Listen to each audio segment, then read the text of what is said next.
여기 보시면 298쪽입니다. 제가 일단 이게 화이트보드가 없어서 여기다 써서 이렇게 보여드리는 식으로 할게요. 그러면 적을 거 이해 가시죠? 이렇게 하면 298페이지, 298쪽인데 화이트보드 없으니까 좀 오늘은 좀 이해하시고. 자, 첫 번째 이제 보면 뭐라고 나오죠? 근현대문학이라고 나왔죠? 찾으셨죠? 298쪽. 이 근자가 가까울 근자예요. 그거 알죠? 그 현은 이제 현재를 나타내는 현재고, 그래서 근대와 현대인데, 이 1894년에 갑오 개혁부터 1960년에 이르는 동안 활발하게 성장 발전한 문학인데, 이 갑오 개혁을 우리 옛날에는 뭐라고 썼어요? 갑오 경장이라고 그랬어요. 여러분 다 아시죠? 이제 그게 최근에 이제 갑오 개혁이라는 말로 바꿨어요. 경장이라는 거는 이제 뭐 이게 바꿔서 고친다, 뭐 길게 확장시킨다, 뭐 이런 뜻인데 말이 좀 어렵기도 하고 좀 이제 개혁이라는 말로 바꿨으니까. 그래서 이 갑오경 거기다 좀 써놓으세요. 여러분 나중에 그 3학년에 올라가시면 한국 근현대문학사를 공부하실 텐데 갑오경장, 갑오개혁에다 동그라미 쳐놓고요. 근대의 시점, 이 근대의 출발점으로 이제 보는 경향이 많아요.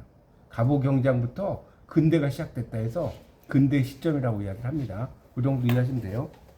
그리고 1960년대까지가 이제 현대로 이제 들어가고요. 그렇죠? 그다음에 이제 그다음 나오는 게 문학장이죠. 이 장자가 마당 장자예요. 마당. 영어로 필드죠. FIELD. 그래서 다른 사회 구조로부터 상대적 자율성을 지닌 독립된 공간으로서의 문학 활동의 장. 이 장이란 건 마당이라고 이해하시면 돼요. 마당 장자니까. 그렇게 이해하시고요. 그다음에 독립신문. 국문을 사용한 최초의 매체. 그러니까 이게 이게 여기서 이제 시험에 잘 나와요. 국문을 사용한 최초의 매체. 이거 한문이 아니에요. 국문 동그라미 쳐놓으시고요. 최초의 매체고. 그 다음에 개화와 독립에 대한 열망을 보여주고 근현대 문학의 새로운 장을 마련한 신문이다. 그러니까 독립신문이니까. 그 다음에 동인지. 동은 같을 동자죠. 같은 사람이고 이 지가 잡지를 나타내요. 그래서 공통의 사상이나 이상을 가진 다수의 집필자가 기획, 집필 뭐 여러 가지를 하는데 여기서는 이제 중요한 게 신문과 함께 여기다 밑줄 좀 쳐놓으세요. 신문과 함께 근대 문학의 새로운 장을 마련한다. 이게 동인지예요. 여러분 이제 동인지하면 예를 들어서 창조, 백조, 폐허 뭐 이런 거 들어보셨을 거예요. 아마 중고등학교 때 그런 게 동인지예요. 같은 어떤 목적을 가진 사람들의 모임, 그걸 동인지라고 이해하시면 될 것 같고요. 연재 소설. 연자는 이을연. 저 주도로 이제 말로 할 테니까 적으세요. 그다음에 이 제자는 실을 제자예요.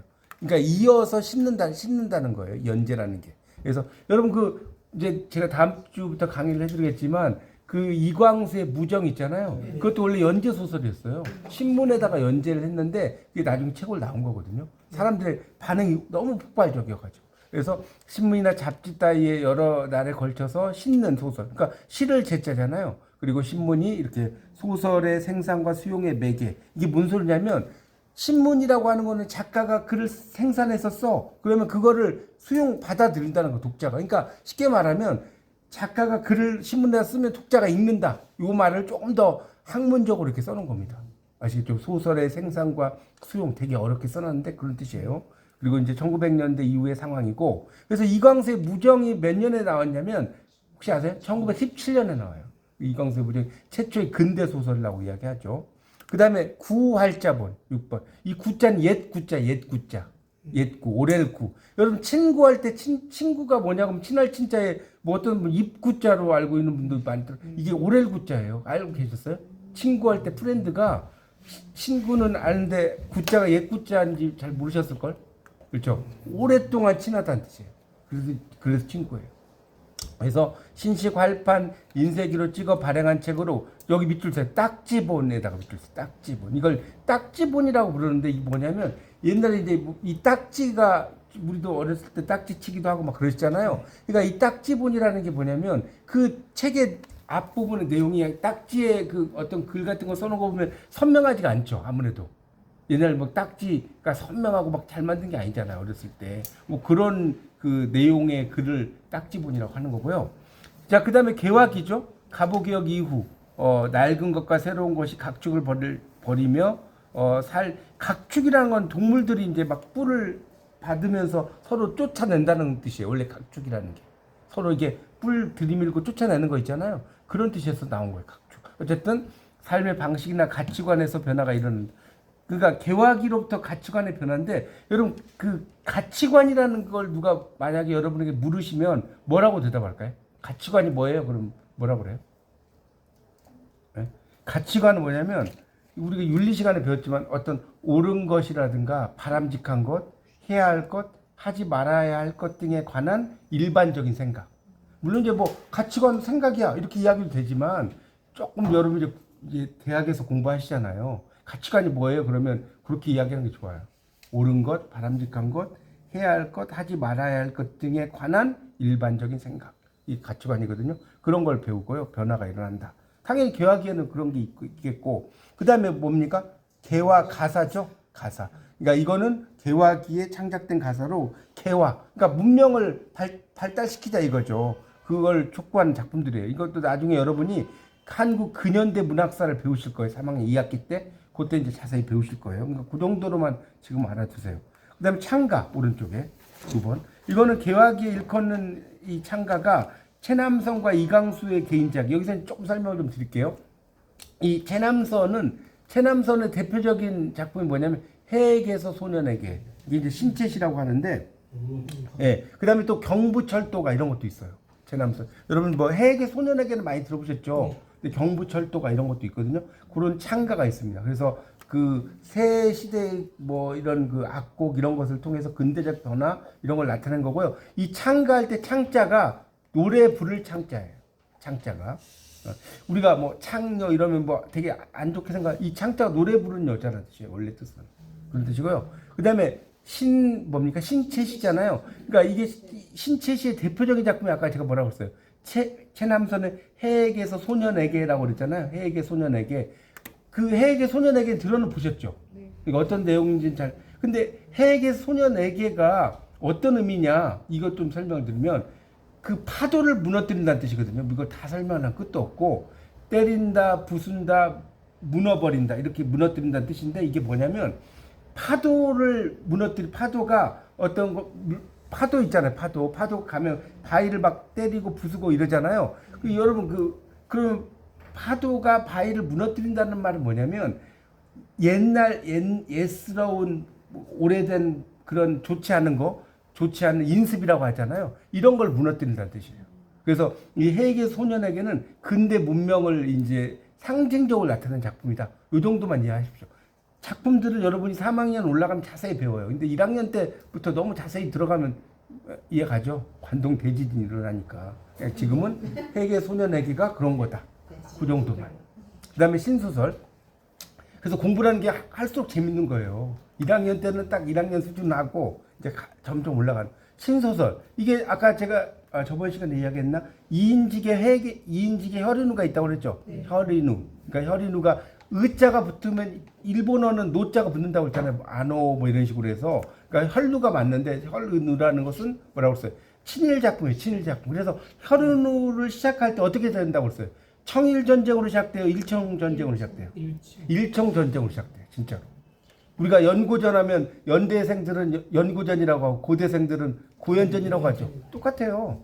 자기 그걸 보고 뭡니까? 그렇게 이야기가 되는 겁니다. 이해가시죠? 여기까지? 그래서 그런 정도 지금 신소설 대표적인 게 뭐라고? 이인직의 혈은우. 그 정도만 이해하십시오. 이게 되게 많이 있습니다. 안녕하세요. 그 다음에 태동기라고 하는 거는 근대적 장래에 대한 서구 이론이 수입되기 시작함에 따라서 창작과 비평이 전개됨으로써 근대 문학이 시작 단계에 들어선 1910년대를 지칭하는 용어다라고 볼 수가 있겠습니다. 그런 내용으로 이게 뭡니까? 태동이라는 거는 그 아이가 이게 움직이는 거예요. 그 엄마 뱃속 맞죠? 태동한다 이런 말 태아라는 뜻이 이게 태자예요. 태아. 그다음 동은 움직일 동자. 태아가 엄마 뱃속에서 움직이는 시기다. 이런 의미로 이 태동기라는 걸 볼 수가 있습니다. 그렇게 정리를 하시면 되겠고요. 자, 그렇죠? 그러니까 근대 장르에 대한 이론이 수입되기 시작했다는 그런 의미로 볼 수 있겠고. 10년대 여기다 밑줄 세요. 1910년대가 이 태동기라는 겁니다. 1910년대. 그거 좀 알아두시고요. 그러니까 아까 제가 뭡니까? 1910년대 그 이광세 무정이 몇 년의 작품이라고 했어요? 1917년이죠. 그러니까 이것도 태동기가 되는 거예요. 그렇게 이해하시면 돼요. 그 다음에 경향문학. 여러분 경자가 무슨 경자예요? 기울 경자예요.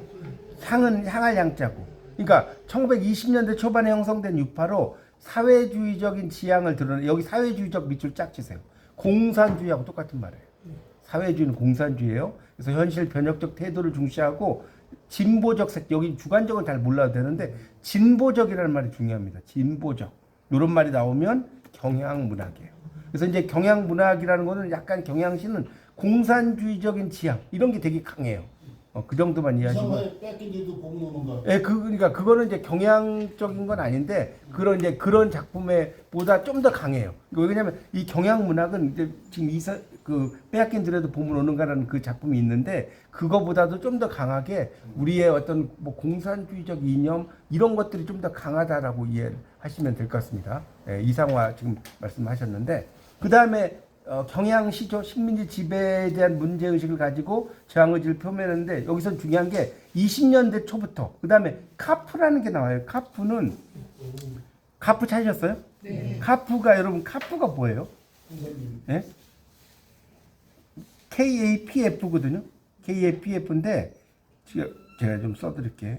소비에트 이게 카프가 원래 영어 약자예요. 뭐냐면 자, 아니야. 여기 보이세요? 코리아 한국이죠. 그다음에 아티스트 예술가죠. 그다음에 프롤레타리아 여기 이제 무산계급이에요. 페더레이션 동맹. 그래서 한국 예술가 무산계급 동맹 거기 나온 거예요. 카프가. 이해가세요? 뭐 이걸 단수로 쓰면 더 좋으니까. 그러니까 제가 이야기했잖아요. 공부라는 거는 여러분이 꼭 시험을 위해서만 하면 재미가 없어요. 아니 누가 카프를 물어봤는데 그 시험에 안 나와 이러면 뭐 할 말이 없죠. 그렇죠? 그러니까 카프가 뭐냐면 뭐라고요? 코리아 아티스트 프롤레타리아 페더레이션 그 머리 글자예요. 한국 예술가 프롤레타리아 동맹 그게 카프입니다. 안 보이시면 여기 보시고 쓰시면 돼요. 그게 카프예요. 됐죠? 코리아 아티스트 프롤레타리아 페더레이션에서 이 카프가 주로 그런 그 작품이 이제 나옵니다. 그래서 카프의 1차 전환 전까지 창작됐는데 어쨌든 문제의식을 가져요. 약간 공산주의적인 경향이라고 보시면 돼요. 이 경향시가 뭔지 어렵다 하면 공산주의적 경향. 그래서 나중에 여러분이 이 경향시는 여기는 잘 안 나왔는데 임화가 있어요. 그 사람의 우리 오빠와 하루라는 게 있거든요. 그 작품을 보면 이 경향파가 어떤 건지 그거 나오거든요. 1학년이니까 그 정도까지만 이야기할게요. 그 다음에 이제 동반자 작가, 이 별표 쳐놓으세요. 엄청 중요합니다. 이거는 별 한 3개 쳐놔야 될 거예요. 이 동반자 작가는 1920년대 후반에 계급문학이 확산되자 계급적 이념적 성향을 보이면서 운동을 주도한 카프에는 가입하지 않았던 작가군이에요. 자, 이게 무슨 말이냐면, 자, 이거 좀 설명드릴게요. 여러분, 이호석 아시죠? 이호석의 대표적인 작품이 뭐죠? 메밀꽃 필무렵만 알고 계실 거예요. 근데 이호석의 대표적인 작품은요, 물론 이제 메밀꽃 필무렵도 중요하지만 노령근해. 자, 글자 보이십니까? 보이죠 이 정도는? 노령근해. 그러니까 노령근해가 뭔 뜻일 것 같아요, 여러분? 의경산맥이 있는 거 아니에요? 아니 그게 아니고 노령의 노자가 너시아라는 뜻이에요. 령은 경계. 너시아 영토. 그 너시아 영토 가까운 바다. 이게 노령근해. 여러분 예전에 약 중에 정로한 들어봤어요? 정로한이 왜 정로한인지 알아요? 러시아를 정복한다는 뜻이에요. 진짜로. 진짜. 몰랐죠? 그러니까 아는 만큼 보이는 거예요. 정로한 진짜로. 러시아를 정복한, 정자가 정벌할 정자에 노자가 러시아 노자라니까요. 우리가 노어 노문학과라고 하죠. 그거 생각하면 돼요. 그래서 이 노령근해라는 게 러시아는 공산주의잖아요. 그래서 이 노령근해가 어떤 이야기냐면 이호석의 노령근해가 배가 있어요. 3등석이 있고 그 1등석이 있잖아요. 우리 옛날 타이타닉하고 똑같아. 1등석은 잘 먹고 잘 살죠. 그럴 거 아닙니까? 우리 비행기 타보시면 알잖아요. 그 1등석하고 그 이코노미석하고 달라요, 안 달라요? 완전 다르죠. 웰컴 드링크도 다 저도 1등석 타보니 하여튼 그런 차이를 이야기해. 네. 그런 게 뭐다? 노령근해. 근데 노령근해는 작품성은 별로 없어요. 왜? 이호석의 초기 작품이기 때문에 이게 이호석이 쓰는 게 맞나 싶을 정도예요. 네.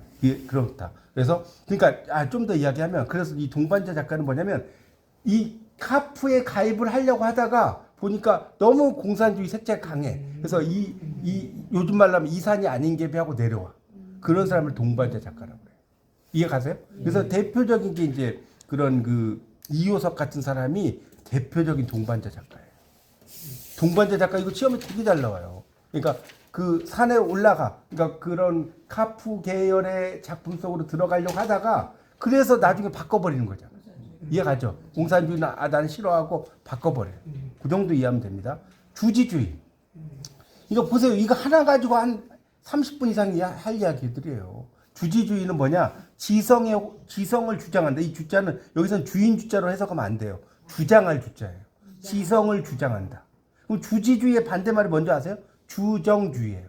주정주의. 주정주의는 뭐냐? 감정을 주장한다.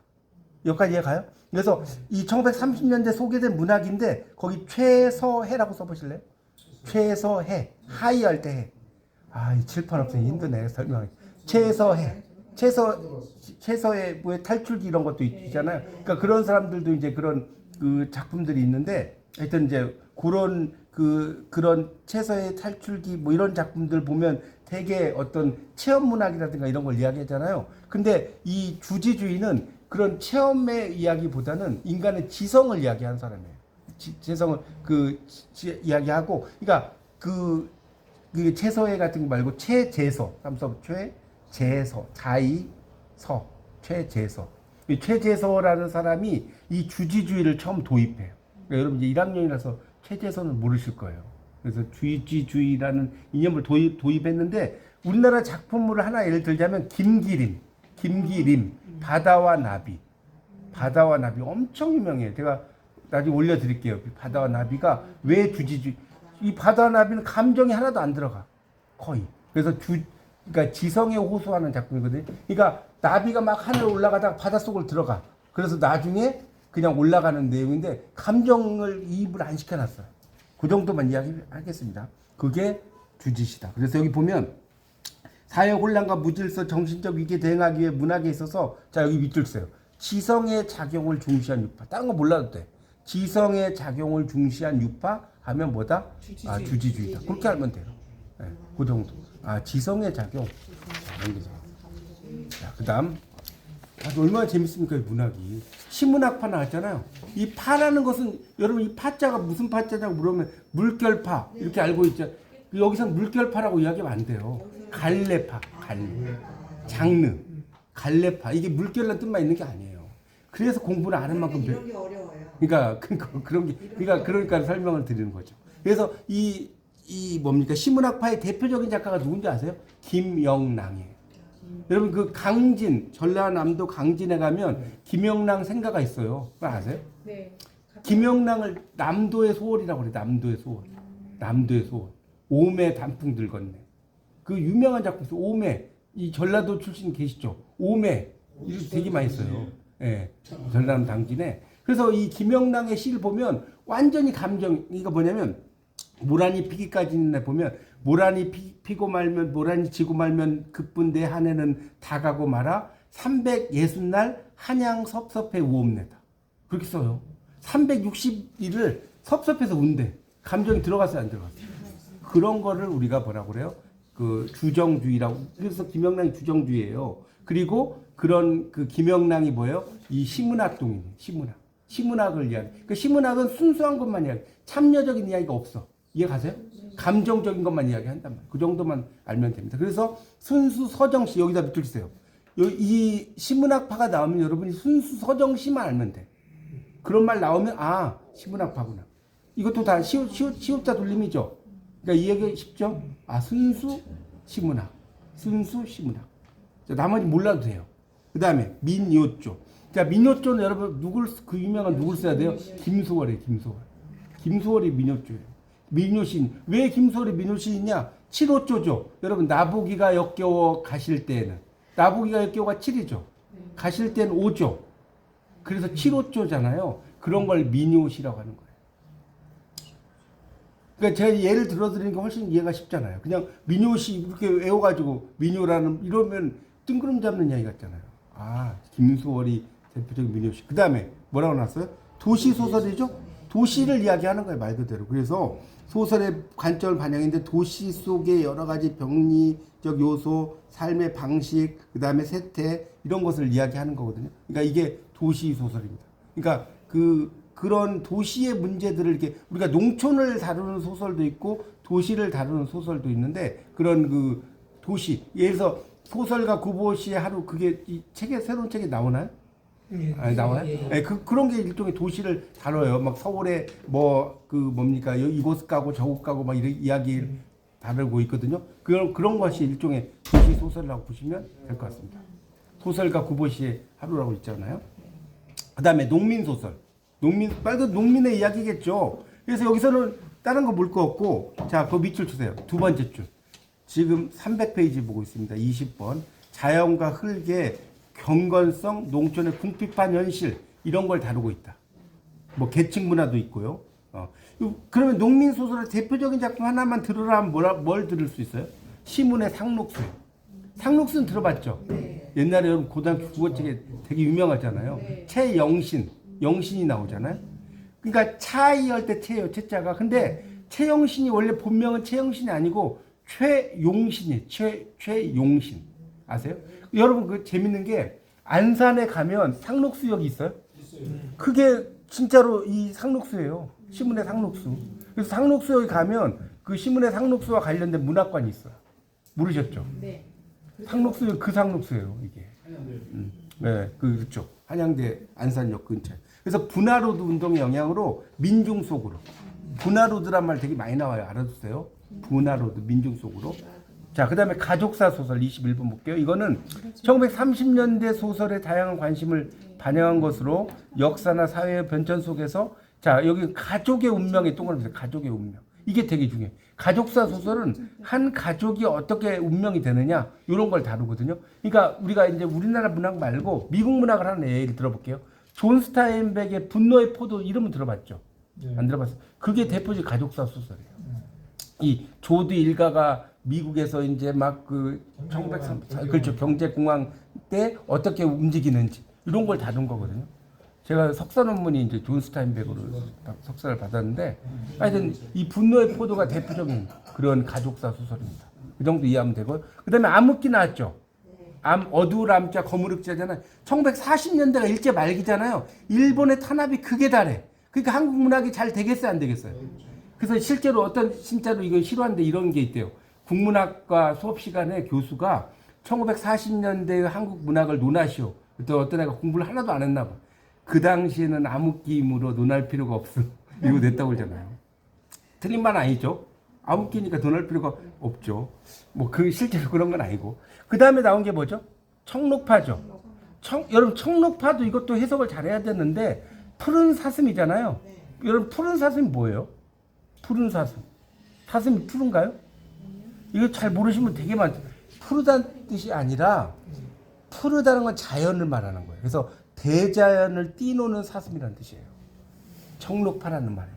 그래서 이 문장지 이게 정지용의 추천을 받은 건 아세요? 몰라요? 정지용의 추천을 받아서 조지훈, 박두진, 박목월 이 세 사람 알죠?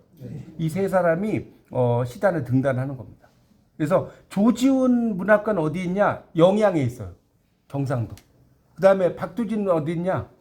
박두진 여러분 어딘 줄 아세요? 안성. 그렇죠. 그 다음에 박목월은 경주에 있어요. 경주에 있어요? 경주에 있어요. 저 경주 가는데. 예, 경주. 그러니까 여러분 아는 만큼 보이시는 거예요. 그러니까 경주 가면 보통 불국사 석굴암만 다녀오죠. 예, 박목월 문학관이 있습니다. 경주하면 불국사가 그냥. 예, 그렇죠. 불국사의 종소리. 그래서 그런 게 있어요. 그러니까 그러니까 공부가 이렇게 재밌는 거예요. 그러면 여러분이 이제 올라가면 조지훈의 시세계는 어떤지, 박두진의 시세계는 어떤지 이걸 배우는 거예요. 그거는 나중에 지금 1학년 때는 요 정도. 자, 그다음에 실존주의 나왔죠. 자, 이거는 여기서 중요한 건 뭐냐면 극한적 상황과 긴밀히 연결된 문학으로 자, 그다음 밑줄 서 인간의 현실에 대한 폭넓은 성찰인데 자, 여러분 실존과 존재의 차이가 뭔지 이야기해 보세요. 실존과 존재는 뭐가 다를까요? 누가 여러분에게 실존은 뭐고 존재가 뭐야? 이렇게 물어보면 뭐라고 대답할 거예요? 글자가 달라요? 달라요. 이게 뭐냐 알려드릴게. 존재는 그냥 있는 거. 여러분이 그냥 여기 계시잖아요.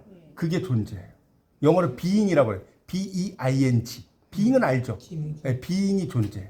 실존은 뭐냐? existence. E-X-I-S-T, E-N-C-E. EXIST, ENS. 이그지스턴스는 뭐냐면 존재 플러스 주체성.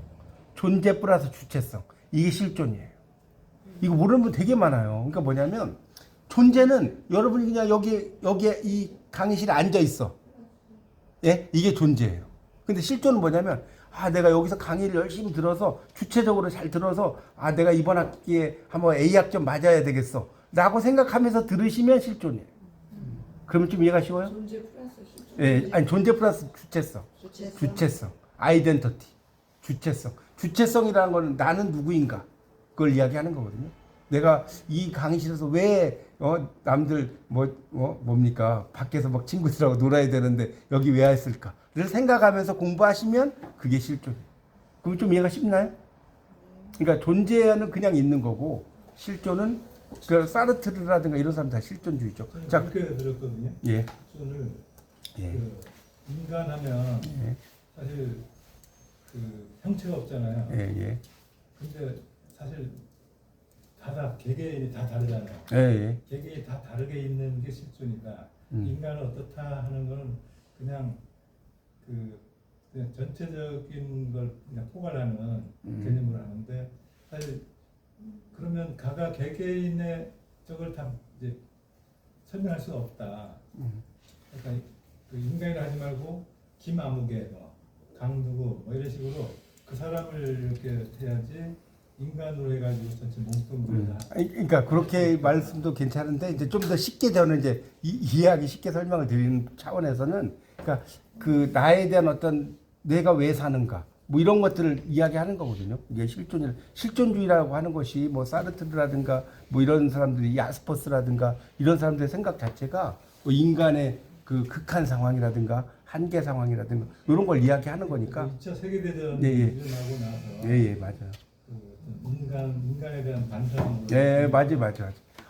인간을 이렇게 이상적으로 생각했는데 사실 그건 아니더라. 네, 맞아요. 개개인의 다 다른 개성을 다 보고 판단해야 네, 맞습니다.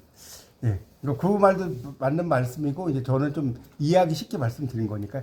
그 다음에 이제 전쟁 문학과 전후 문학이 있어. 이게 뭐냐면 전쟁 문학과 전후 문학의 차이가 뭐냐? 전쟁 문학은 여러분 1950년에 그 뭡니까 요즘 한국 전쟁 코리안 워라고 하잖아요. 6.25라는 말 안 쓰잖아요. 1950년대 그때를 이야기하는 게 뭐예요? 그 전쟁 문학. 그렇게 이해하면 돼요. 전쟁을 소재로 진정한 인간과 참다운 진실을 다루고 병폐. 여기서 포인트. 전쟁의 병폐의 동그라미. 좋지 않은 거잖아요. 병폐라는 거를. 그걸 진단한 게 대표적인 전쟁 문학. 대표적인 전쟁 문학을 하나 예를 들어라. 선우휘의 불꽃이에요. 불꽃. 선우휘 들어보셨죠? 이런 게 1957년에 나왔는데 문학 예술에 나왔는데 이 반공주의적인 성향이 강해요. 뭐 작품의 내용까지는 지금 아실 필요 없어요. 그냥 1학년은. 1학년 때는 너무 깊이 있게 할 필요는 없어. 그러니까 선우의 불꽃 같은 게 그런 거다. 그 다음에 전후 소설 나왔죠. 전후 소설 말고 전쟁 이후예요. 그래서 50년대 충격, 그 다음에 전후의 혼란을 이제 새로운 시각에서 형성하려고 하는데 자 이제 거기까지 영향가 없느냐. 그 다음에 밑줄 세요. 전쟁으로 인한 피해의식, 가치관이 붕괴된 현실, 후유증의 내면화 같은 문제를 다룬다. 자 대표적인 전후 소설을 하나 들어라. 뭐냐? 이범석의 오발탄이에요. 오발탄. 이범석의. 또 하나만 더 들어라. 박경리의 불신시대. 못 믿겠다. 불신시대. 이런 게 대표적인 전후 소설이에요. 그러니까 전후 소설과 전쟁 문학의 차이는 뭐냐? 전쟁이 나고 나면 사람들이 좀 약간 뭐랄까요? 그 이기주의적인 자기만 따지고 이런 거 있잖아요. 아무래도 사람을 못 믿겠다. 불신시대가 그런 거고 오발탄은 잘못 발사된 탄이잖아요. 그래서 한 가정에 여러 가지 복잡한 문제를 다룬 거거든요. 그러니까 이런 경우를 전후 소설로 한다. 이 정도 이해하면 되겠고요. 그다음에 혁명 세대 나왔죠. 이건 이제 전쟁과 분단, 상처 극복, 민족문화의 정체성. 여기 정체성이 동그라미 적으세요. 이게 아이덴티티. 우리말로 아이덴티티라고 쓰잖아요. 아이덴티티 아시죠? 그게 정체성이에요. 아이덴티티. 그래서 그러니까 우리가 그 뭡니까? 아이디 있잖아. 아이디가 뭐야? 그게 아이덴티티에 나온 거야. 아이덴티티. 너 아이디가 뭐야 할 때. 그렇죠? 하여튼 그래서 그러니까 그걸 이드라고 안 읽잖아요. 아이디를 이드라고 읽어요? 이드는 본능적 충동의 이드도 있지만 예, 하여튼 그래서 이 정체성의 확립, 개발, 독재, 과도한 근대화에 대한 성찰. 성찰이라는 거는 뭐냐면 반성하고 살핀다는 뜻이에요. 우리말로 번역하면. 성찰, 이런 우리 되게 많이 쓰잖아요. 반성하고 살피는 거. 그러면 우리나라 시 중에 성찰을 되게 잘 쓴 시인이 누구냐? 윤동주예요, 윤동주. 윤동주 들어봤죠? 서시라든가 이런. 이 윤동주의 시는 성찰을 빼고 이야기할 수가 없어요. 윤동주는. 하여튼 뭐 그 정도만 이야기할게요. 그 다음에 참여시 나왔죠? 문학은 현실의 문제를 고발한다. 여러분 고발 동그라미 치시고 르포르타지. 르포르타지. 여러분 리포트 알죠? 리포트. 리포트가 르포르타지에서 나온 거 아세요? 프랑스어의 르포르타지에서 나온 거예요. 르포르타지는 뭐냐? 고발이라는 뜻이에요. 고발. 현실 리포트가 보고서라는 뜻이 아니에요. 여러분 그럼 보고서를 알고 계셨죠? 네. 원래 뜻은 현실을 고발한다는 뜻이었어요. 그게 나중에 이제 리포트로 오면서 보고서라는 뜻으로 이제 의미가 좀 바뀐 거죠. 어쨌든 고발하고 해결한다. 그래서 여기 중요한 게 4.19 혁명이 나왔잖아요. 참여시. 우리나라에 참여시 2명이 있다고 그랬죠. 누구였죠? 저번에 이야기 드린 것 같은데. 신동엽과 김수영이에요. 신동엽과 김수영. 신동엽 문학관은 어디에 있다? 부여에 있고요. 김수영 문학관은 어디 있어요? 방학동에 있어요. 나중에 이제 여러분 좀 시간이 되시면 한번 같이 이런 데도 탐방을 하시고 공부하시면 훨씬 재밌습니다. 자, 그 정도 하고 넘어가겠습니다. 뒤로 넘어가서 305쪽에 이제 창간사라고 나왔잖아요. 창간사 나오죠. 거기에 보면 이제 그 구인의 회원도 있고 뭐 박팔량 뭐 이런 사람들 있잖아요. 이게 이런 그 사람들이 이제 지금 보면 이상 나오 이게 구인회예요. 구인회. 구인회 들어봤어요? 9사람 모임이라는 뜻이에요. 구인회. 그래서 이게 여기 보면 사람 숫자 세보면 9명이죠. 맞아요? 그래서 구인회예요. 구인회. 그래서 구인회 다 할 필요는 없어요. 누가 중요하냐? 이상. 이상이 중요해요. 그 다음에 김기림 아까 했죠. 김기림, 뭐 이태준, 이런 사람들이 대표적인 구인회 동인이다. 그렇게 이해하고요. 됐죠? 그 다음에 이제 거기 됐죠? 그 다음에 이제 기림 나왔잖아요. 김기림 같은 사람이 그 두 번째. 결국은 인텔리겐차. 여러분, 인텔리겐차라는 게 지식인이라는 뜻이에요. 지식인 써보세요. 지식. 그러니까 우리가 그 사람은 소위 인텔리다. 그런 말 들어봤죠? 네. 인텔리가 뭐냐고 물어보면 인텔리전트인 줄 알아요. 인텔리전트가 아니에요. 그건 똑똑한이라는 뜻이고 인텔리겐차라는 게 지식인이란 러시아어예요. 그러니까 INTELLIGENTSA 뭐 거의 안 써도 되는데 인텔리겐차라는 단어가 있어요. 그거의 줄임말이 인텔리. 그럼 인텔리다 이런 말 많이 들어봤죠? 그게 러시아어예요. 러시아. 우리 영어가 아니에요. 그래서 공부는 아는 만큼 보이는 거예요. 됐죠? 하여튼 기림이 이야기했다는 거. 그 다음에 뭐 나머지도 쭉 있는데 뭐 그것까지는 알 필요 없고 그 다음에 이제 거기 하나 보죠. 이상 찾았어요?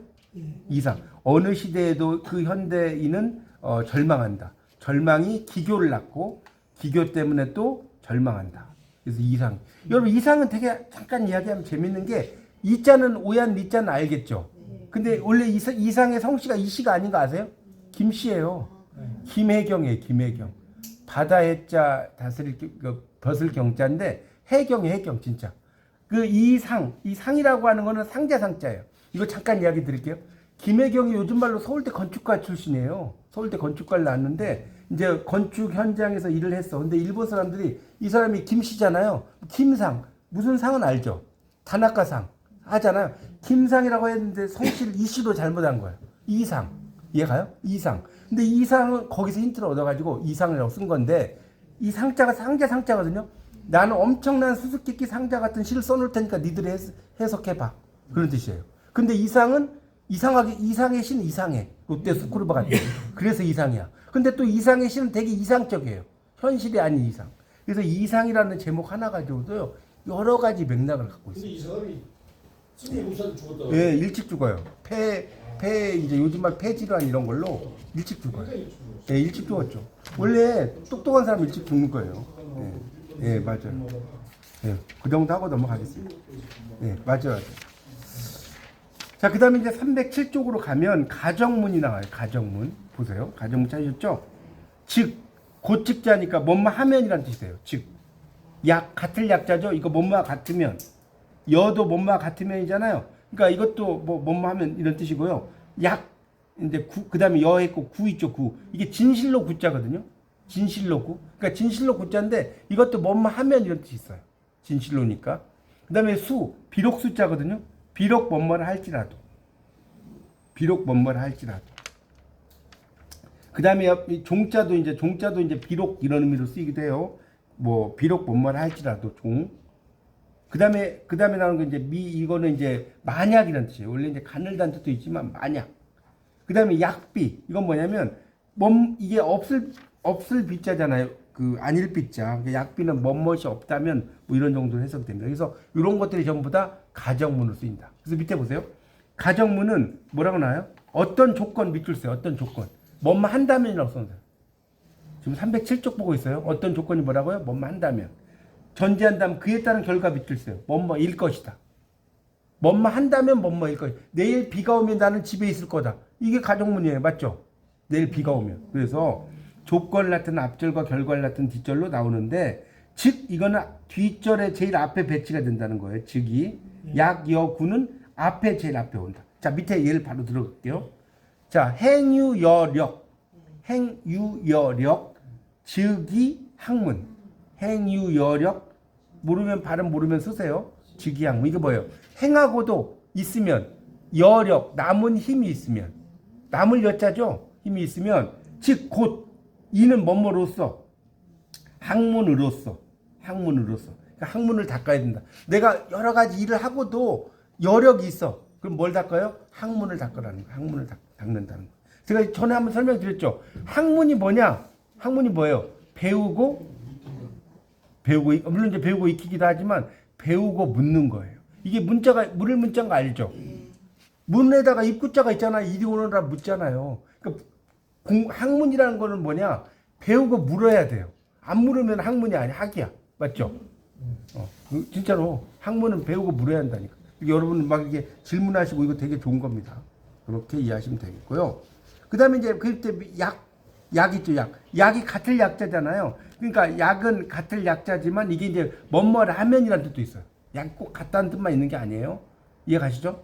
그러니까 이거 뭐 다 설명하는 끝도 없으니까 그냥 약이 문장이 제일 앞에 나오면 뭐뭐를 하면 넘겨보세요.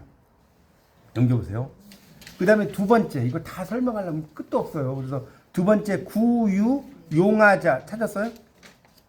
308쪽의 두 번째 이 구가 진실로 구자라고 그랬죠 아까. 근데 만약이라는 뜻이에요. 구가 문장의 제일 앞에 나오면 뭐다? 만약이야. 여러분 시험 볼 때 제가 이제 그 연습 문제도 시간 되면 좀 풀어드리겠지만 시험 볼 때 다 읽는 게 아니에요. 어느 세월에 다 읽고 있습니까? 딱 나오면 척 보면 아는 거예요. 아 약자가 뭐 또는 구자가 제일 앞에 나오면 다 만약이다. 그렇게 알면 되고요. 그 다음에 숫자 박스에 숫자 있죠. 아까 숫자가 무슨 숫자라고 그랬어요? 비록 숫자라고 했잖아요. 비록 뭐뭐라 할지라도 그거만 알아두세요. 뒤에까지. 그러니까 이 뒤에까지 여러분 다 읽는 거는 언제 하냐면 여러분이 한 3, 4학년 돼갖고 한문 실력이 좀 쌓아 올라갔어. 그때 하는 거예요. 아시겠죠? 지금은 그냥 제가 설명을 할 수 있는데 여러분이 좀 받아들이기 쉽지 않으니까 숫자가 문장 제일 앞에 나오면 비록 뭐뭐라 할지라도 이렇게 이해하면 됩니다. 그 정도는 알겠죠? 지금은 알겠어요. 지금 알면 나중에 시험 때도 알아요. 그 다음에 그 밑에 박스에 나온 거 약비 나왔어. 약비. 약이 아까 만약이라는 뜻이 있다고 그랬죠. 비는 아니라고 그랬죠. 그러니까 만약 아니라면 맞나요? 만약 아니라면 이런 뜻이에요. 약비가 나오면. 만약 아니라면 그렇게 이해하면 돼요. 뒤엔 다 빼겠습니다. 이거 다 설명할 수 없으니까. 그 다음에 309쪽의 첫 번째 미자에 밑줄 쳐놨죠. 이것도 만약이라는 뜻이에요. 만약 이렇게 이해하시면 됩니다. 그러니까 우리가 여러분 옛날 수학 시간에 미분 적분 이런 거 들어보셨어요? 네. 미분이 뭐예요? 어떤 걸 3x를 제곱하면 6x 이렇게 가잖아요. 아주 짧게 만드는 거잖아요. 적분은 막 쌓는 거죠.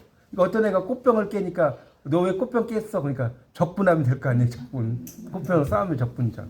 하여튼 이 미자가 이제 그런 이제 작다는 의미도 있지만 만약이라는 뜻이고요. 자, 넘기세요. 그 뭐 한시 나오는 거 그냥 넘어가겠습니다. 이런 거는 뭐 넘어가고. 자, 주제별 고사성어 312쪽. 312쪽을 보겠습니다. 보세요. 자, 순리적으로 해라 이런 말 들어봤죠? 이 순자가 무슨 순자냐면 따를 순자에 따르다. 이치를 따른다는 거예요. 순리적이다 이런 말 많이 쓰잖아요. 자, 그럼 하나씩 보겠습니다. 첫 번째 뭐죠? 사필귀정. 일은 반드시 바른 대로 돌아간다. 사필귀정. 사필귀정이 뭔지 알잖아요. 일이 처음에 12곡직. 그러니까 12곡직이 뭐냐면 옳고 안 바르고 옳고 B는 아니다는 뜻이잖아요. 옳지 않고 굽고 바르고 이런 걸 따지는 거예요. 뭐는 굽었고 뭐는 바르고. 자, 그랬대지만 결국에는 뭐예요? 올바른 지를 따른다는 거예요. 그게 뭐예요? 사필귀정이에요. 사필. 이해가시죠? 사필귀정 많이 쓰는 말이니까. 자, 그 다음 뭐죠? 인과 응보. 원인 인자예요. 열매 과자예요. 응할 응자예요. 갚을 보자예요. 이 정도는 알죠? 이 정도는? 인과 응보란 말 우리 많이 쓰잖아요. 원인과 결과는 맞물려 있다. 좋은 의도로 하는 일에는 좋은 결과가, 나쁜 의도로 하는 일에는 나쁜 결과가 따른다. 뭐라고요? 인과 응보. 자, 3번 뭐죠? 유비무한. 그러니까 유비무한이죠. 준비가 있으면 근심이 없다. 뭐 뒤에 뭐라고 설명했는데 그것까지는 몰라도 돼요, 여러분이. 그것까지 너무 머리 아프니까. 아, 내가 잘 갖추면 여러분도 한번 시험 공부 열심히 하면 근심이 없겠죠. 아, 무조건 A학점 맞을 거니까. 유비무한. 유비무한이에요. 유비무한이 유비가 근심이 없다는 뜻이 아니에요. 관우장. 네. 어떤 사람이 옛날에 삼국지에 조조할인 있잖아요. 조조할인. 그러니까 막 그 뭡니까? 장비가 막 영화관 갔다 와서 막 직기를 다 때려 부수는 거예요. 그러면서 왜 조조한테만 할인되는 거야? 그랬더니 조조 할인이니까. 자, 그 다음에 뭡니까? 개과 천선이죠. 개과 천선. 그러니까 고칠 개, 잘못 과, 옮길 천, 그다음에 착할 선. 이게 이제 착할 선만 있는 게 아니라 좋을 선도 있어요.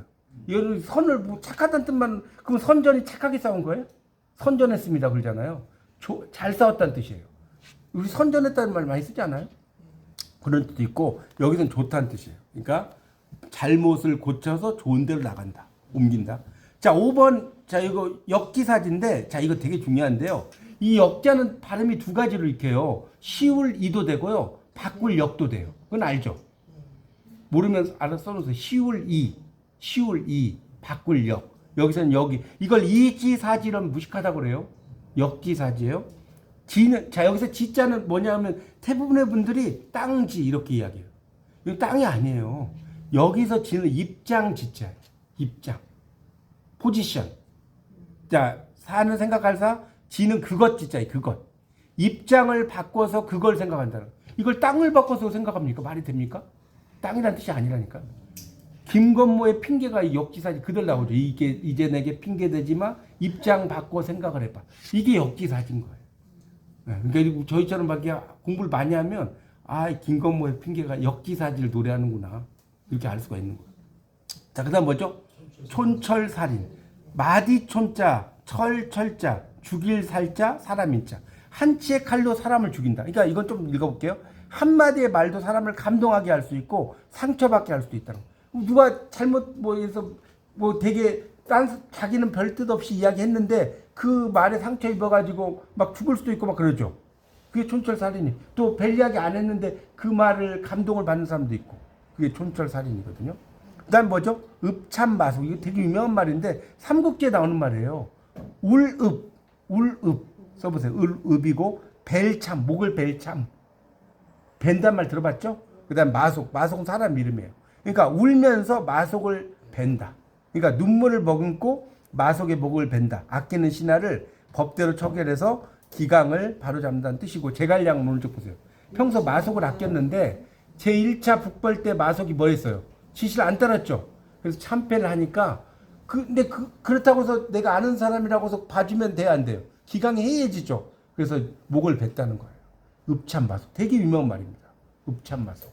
자, 마지막 나온 게 뭐죠? 과전불납리. 과전. 오이과 밭전, 아니불. 그다음 이 납자가 밭칠 납자예요. 밭칠 납자. 뭐 바꾼다는 뜻도 있고요. 고친다는 뜻도 있고, 뭐 신발 리자예요. 그러니까 오이밭에서는 신발을 고치지 않는, 여기서 이제 고친다는 뜻으로 이해하시는 게 좋아요. 고치지 않는. 이게 왜 그러냐면, 여러분 오이가 밑에 있잖아요. 거기서 신발을 바꾸려고 하면 오이 따는 것 같아요? 안 따는 것 같아요? 안 따는 것 같아요? 오이 따는 것 같잖아요. 오이가 밑에 땅에 있으니까. 그래서 이게 오해받은 일을 하지 말라는 뜻이에요. 이게 오해를 살 만한 일은 처음부터 하지 않는 게 좋다. 그게 과전불납리예요. 이 납자가 무슨 납자라고요? 고칠납. 리자는 무슨 리자라고요? 신발리. 신발리자입니다. 이제 물론 이제 리자가 밟을 리자도 있어요. 신발은 밟잖아요. 밟을 리로 쓰세요. 그것도 써놓으세요. 뭘 밟는다. 그것도 리예요. 이제 칠판이 있으면 뭐 열이 박빙도 쓰려고 했는데 그냥 넘어갈게요. 자, 그럼 이제 문제 314쪽을 보겠습니다. 자, 충분히 여러분 이야기할 수 있을 겁니다. 자, 314쪽 1번부터 볼까요? 자, 한번 읽어보세요. 개화 가사. 개화 가사. 2번 태동기. 태아가 움직인다고 했잖아요. 3번 규지주의. 4번 농민소설. 5번 가족사 소설.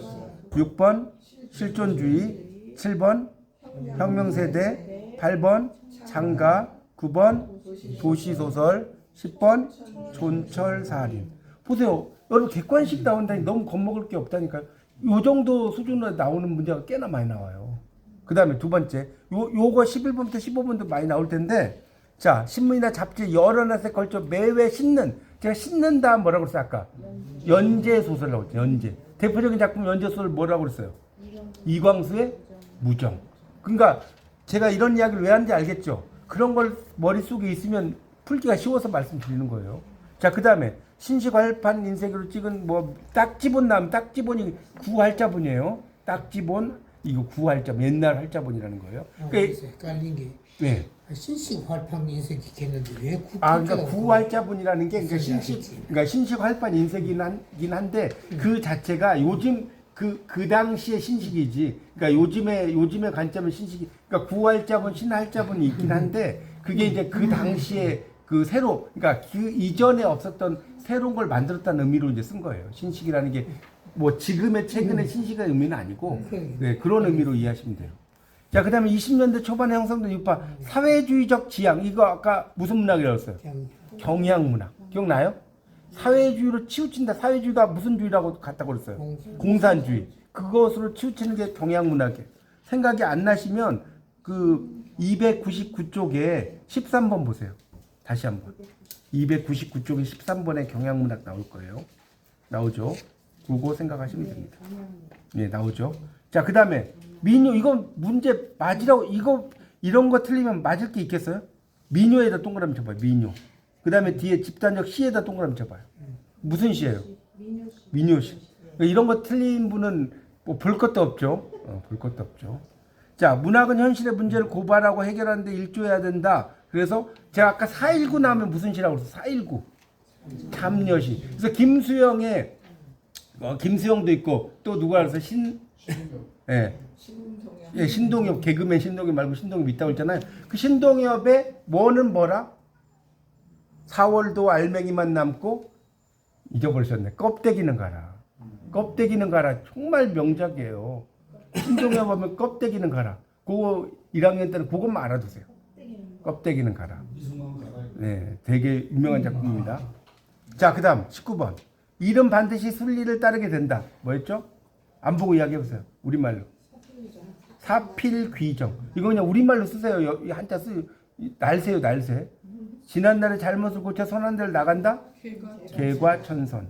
그러니까 여러분 우리말로 쓰고 시험에 나오면 그냥 눈으로 볼 줄만 알면 돼요. 여러분 뭐 이거 쓰라는 거 시험 나오는 게 아니니까. 자, 원인과 결과가 서로 맞물려 있다? 인과 응보. 처지를 서로 바꿔 생각한다. 입장 바꿔 생각을 해봐. 핑계라고 할지 긴 건 뭐예요? 역지사지. 역지사지. 네, 요 정도로 해서 이제 제가 쭉 설명을 좀 드려서 기본적인 거는 쭉 설명을 좀 드렸습니다. 조금 쉬었다가